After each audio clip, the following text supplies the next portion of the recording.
Hey guys, welcome back to another episode of Health Ignited with Dr. Sonia Jensen and myself. How are you today? Good. Good. Hopefully you guys are good as well. We're so grateful that you're here, staying tuned with this information, and hopefully you're learning some stuff, and so grateful that you're commenting and sharing and liking everything we're putting out there, because we know that this information absolutely has a huge impact on your health, because it's all to do with relationships, our hormones, our vitality, our strength and endurance, and what that means for our health span, and how do we do this navigating parenthood and work and just life in general. So please continue to support this channel. And so today we're going to dive into, sort of put a little bow on testosterone. We've talked a lot about it over this past month. A lot. We feel like we just really drilled into so much.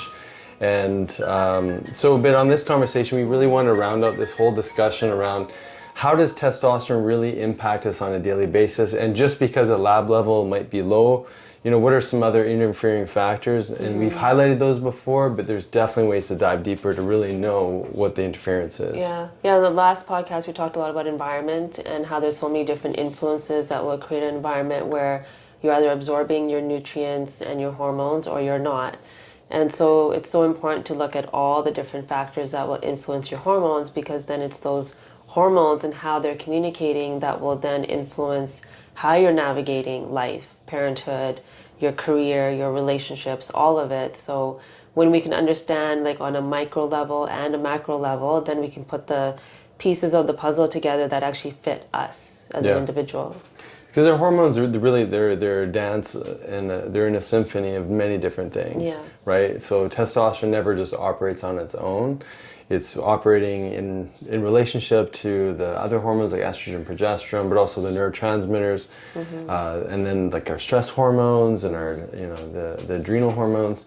And so it's always has to be taken in context with everything else. And I think that where we get stuck with ourselves, because we have many people that come and say, hey, it must be low testosterone because I'm feeling A, B, C, D, E. Great, let's take a look at that hormone. And then while we're working on helping to support that person with that particular hormone, let's say, let's investigate these other things. Let's also take a look at your inflammatory markers, some of these other things that could be going on. So outside of, and we've talked a lot about Dutch testing, so dry urine hormone testing. What are some of the other tests that you might want to look at to identify some of these other factors that need to be talked about? Yeah. So the main reason why testosterone comes up for women often, I'll speak from that lens, is the low libido piece. So when they see on their Dutch test and their blood work that, oh wait, it's actually doing okay, it's not low testosterone, sometimes there is a hint of like disappointment, or like, they were really looking for an answer to how they're feeling. So this is where the education around the environment then comes in, and some of the factors that will influence your body's ability to use the testosterone. So like what kind of inflammation is going around your cells that's not allowing the testosterone to actually come in to create that impact or that effect. So we'll look at like heavy metal testing, we'll look at nutrient testing to see like what is it that's blocking that conversation, that's blocking those receptors so that testosterone can bind. And so when we start to investigate a little bit more further into like the upstream causes, because we have to remember that hormones are an effect, they're not a cause, they're responding to the environment. So then when we can see, okay, what's creating this like sticky environment? Is it heavy metals? Is it fungus? Is it a chronic infection that you've had in your body that maybe you don't know of? It just creates more insight into this idea that, okay, it's not just this one thing that I should focus on, it's everything. Definitely. So let's talk a little bit about heavy metals specifically. So very common tests we run, we've talked about SHBG a ton of times, but sex hormone binding globulin is invoked in your liver as a response to a toxic overwhelm. Could be environmental estrogen, could be excess stress hormone, but definitely it's being contributed to with toxins, specifically heavy metals. So a heavy metal test is basically a urine test. You capture first morning urine, and then you're taking a provoking agent and collecting urine for 6 hours after that provoking agent. It could be an IV with EDTA, it could be oral DMSA, some specific chelating agent. And then you're getting these two samples, one first morning urine, and then the second one with this provoking agent. And what we see categorically is many people, especially with a higher SHBG, have high amounts of lead, mercury, cadmium, arsenic, aluminum. I've seen uranium, thallium. I've seen uranium high, nickel, you know, and all of these things are bioaccumulating. And so Sonia mentioned that these things actually blunt the receptors for where these hormones bind and communicate to our cells. And so where do toxins go? They go to fat. Where's the fat? It's in your cell membrane. And as that cell membrane accumulates, I say it's like it turns them into raisins. They get contracted. And so that affects how that hormone can actually communicate to the cell and then communicate to the mitochondria. Yeah.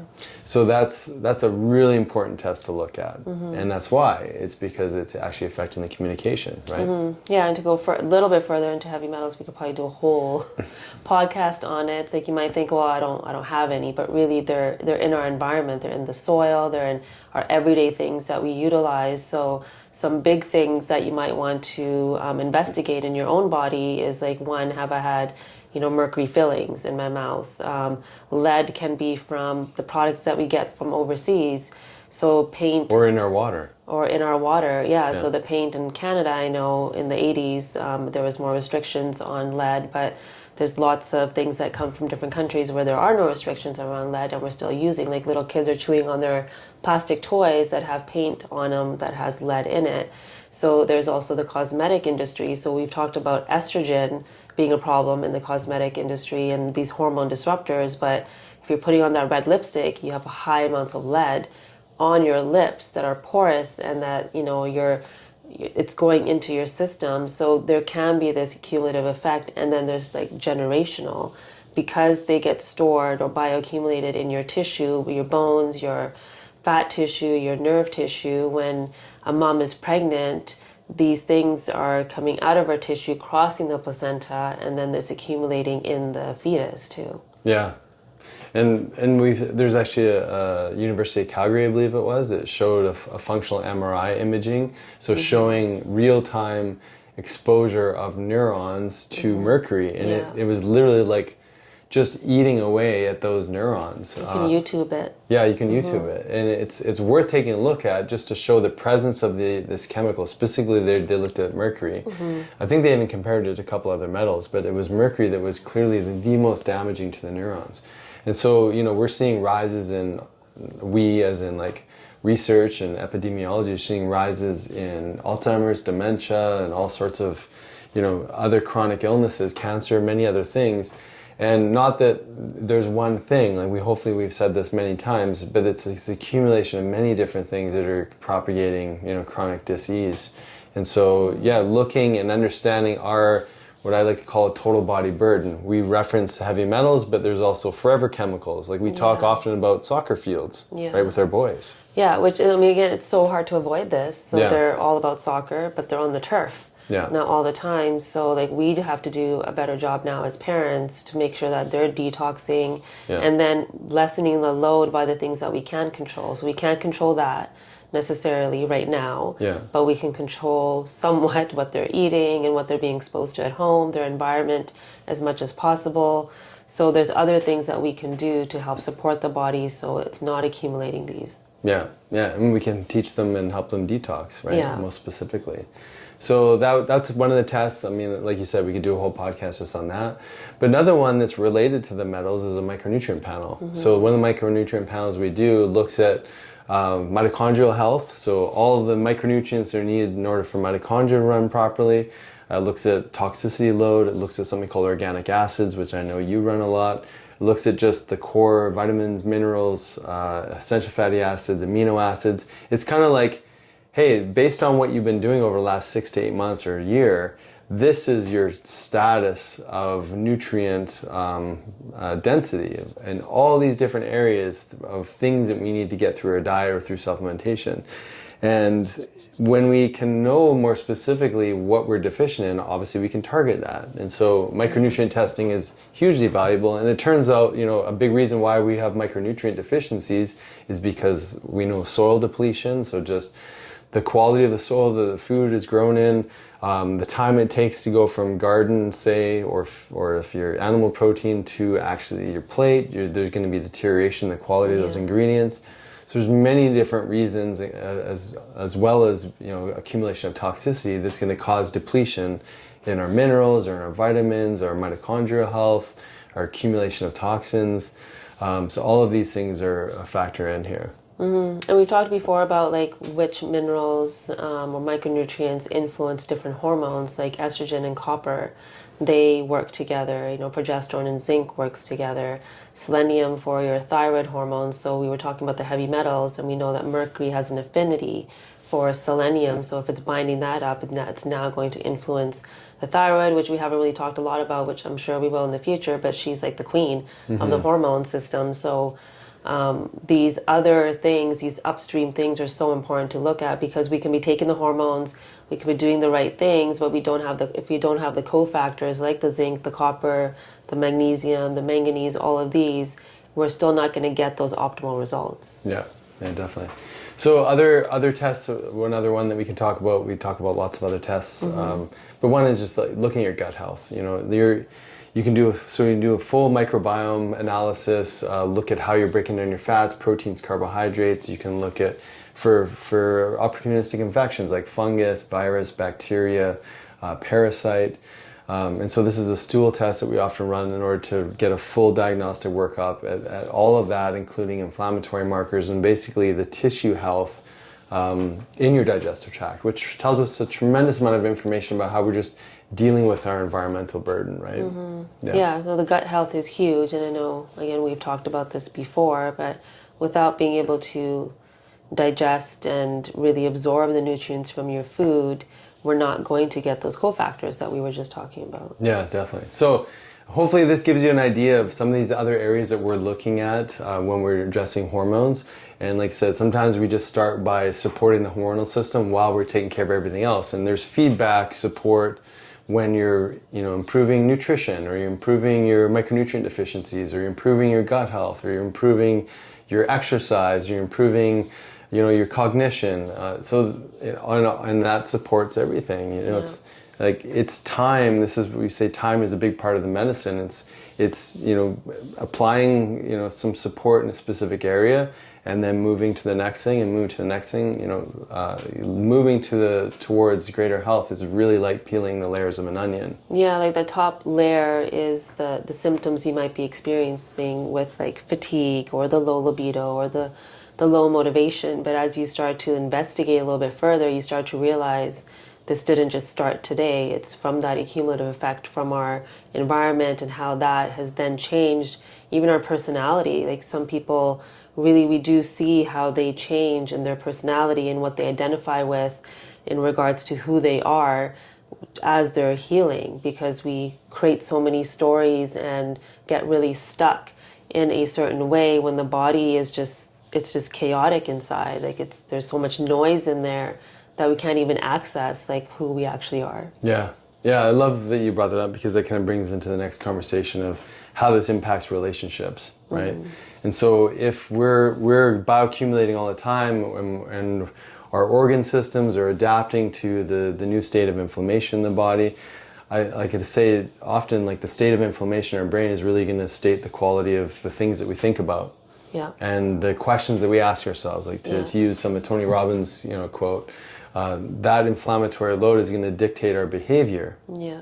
It's going to dictate our relationships and how we show up for one another, because we can be dealing with all these internal stressors, and we can make that about the other person because we haven't actually identified that within. Yeah, because such an agitation within the body. So I'm sure we've all experienced when we haven't slept well, like I did last night.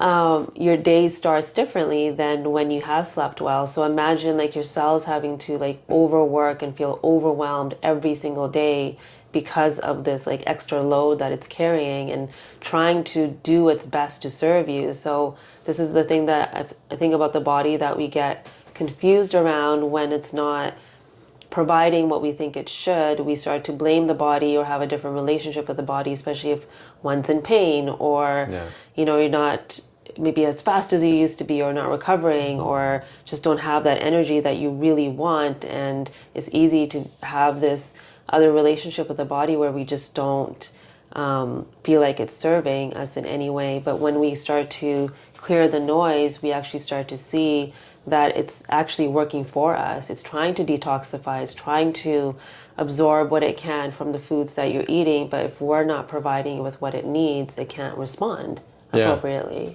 And it's easy to blame someone else. Like I blamed you for my slow recovery with my hamstring pull, because I'm like, hey, you see me in pain.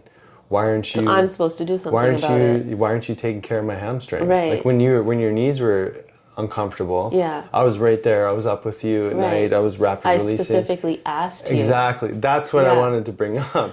So we were sitting with our friends, and I was coming up with all sorts of excuses around why my hamstring was taking so long to recover.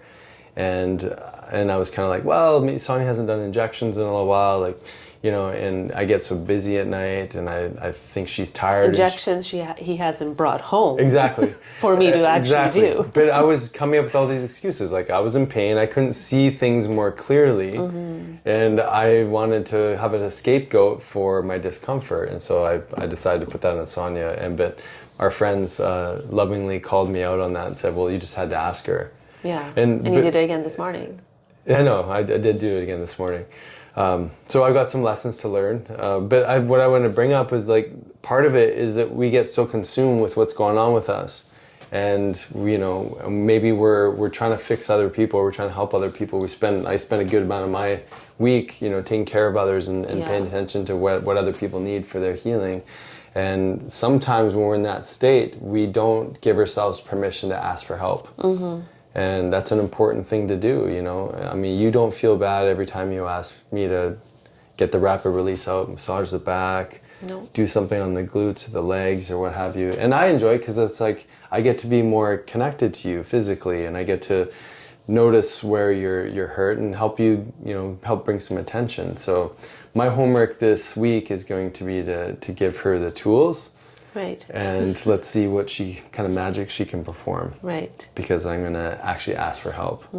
But I don't think we do. Like, I think when we're stuck, when we're inflamed, when we're not feeling well, when our brain is, you know, maybe too much toxic burden, we get so isolated and sort of ego-focused or self-focused. And then we try to find reasons for why we're not feeling well. And we typically find excuses outside of us for why that's happening. So maybe it's a message to you to make sure that you know, ask for help if you need to. Yeah, it's that relationship between the internal and the external. When there's discomfort here, we then create discomfort outside of us to match what's going on. So imagine if we were to give ourselves what the body needs and clear the path. I think it would clear the path on the outside too. It's like even clutter, right? When we're surrounded by clutter, the brain feels cluttered, the mind feels cluttered, and it's really hard to be present and focused. And how hard is it then for ourselves that are working overtime? So that feeling of overwhelm that we have in general when we're like rushing from one thing to the next and trying to do all the things, the body's feeling it too. So now our environments are matching, and it becomes routine, it becomes familiar, it becomes just who we are. So we have to do so many like pattern disrupts. So that's like a big pattern disrupt of like, okay, instead of blaming her, I can just ask her for help. And we have to disrupt patterns in the body too. You got it? Yeah. Okay, amazing. So that's my homework. Hopefully that'll be your homework for the week. If you're enjoying this conversation and more like this, continue to follow us on this channel. And if you want to dive deeper, you know, you're so welcome to join us in our Health Ignited Club, where we take conversations like this and really work it out in a community setting. And so we'd love to have you there, and that's on drsjensen.com. You can join the Health Ignited Club there. So have a great week.